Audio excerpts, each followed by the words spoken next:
இதை ஒட்டி மட்டும் மாண்புமிகு பேரவைத் தலைவர் மாண்புமிகு அமைச்சருடைய பதில் ஒரு நல்ல விளக்கத்தை இருந்தார். இடையில் ஒரு சின்ன வாசகத்தையும் அதில் சேர்த்திருக்கிறார். நானே சொல்லிவிட்டேன், அதுக்கு தான் பதில் நான் சொல்லிட்டேன், முடிஞ்சது, உட்காருங்க. இல்லை அதை பற்றி நான் தீர்ப்பு கொடுத்தப்போ அதை பற்றி பேச முடிஞ்சு. இல்லை அதை பற்றி நான் சொல்லிட்டேன்.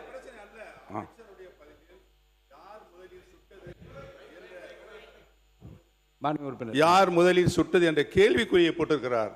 அதற்குத்தான் உங்கள் மூலம் நான் விளக்கம் கேட்க கடமைப்பட்டிருக்கிறேன். மாண்புமிகு சட்டத்துறை அமைச்சர் அவர்கள்.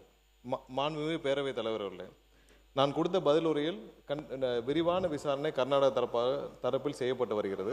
கண்டிப்பாக நம்மளுடைய முதல்வர் தரப்பிலும் ஒவ்வொரு விசாரணையும் நம்ம மானிட்டர் பண்ணிட்டே தான் இருக்கோம். இது குறித்து கண்டிப்பாக ஒரு சில தினங்களில் விசாரணை முழுவதுமாக முடிந்த பிறகு மேஜிஸ்ட்ரேட் தலைமையிலான விசாரணையும் நடைபெற்று வருகிறது. இது கொடுத்த டெவலப்மெண்ட்ஸை பார்த்துட்டு அது கொடுத்து ஏதாவது தேவைப்படும் என்றால் நம்ம அடுத்த கட்ட நடவடிக்கை கொடுத்து நம்ம செய்வோம். அவசர பொது முக்கியத்துவம் மாண்புமிகு முன்னாள் முதலமைச்சர் திரு எடப்பாடி கே பழனிசாமி அவர்கள் இது குறித்து மட்டும்.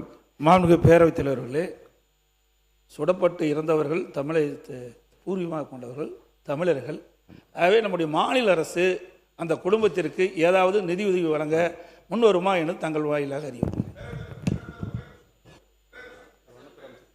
மாண்புமிகு வனத்துறை அமைச்சர் நிற்கிறார். மாண்புமிகு வனத்துறை அமைச்சர் நிற்கிறார், உட்காருங்க. மாண்புமிகு பேரவைத் தலைவர் அவர்களே, நம்முடைய